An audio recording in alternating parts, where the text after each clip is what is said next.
How to check interrupt analysis in VOS3000. Now, go to CDR analysis and click on interrupt analysis.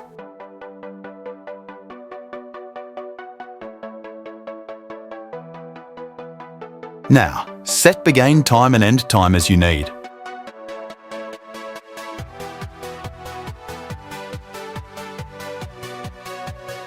Then, set time zone as you need.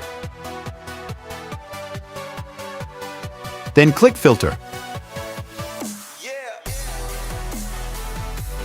Now you can see errors of termination. Reason.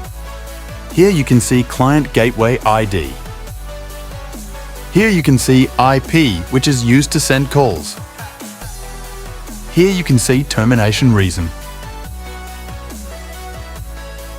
Here you can see total calls.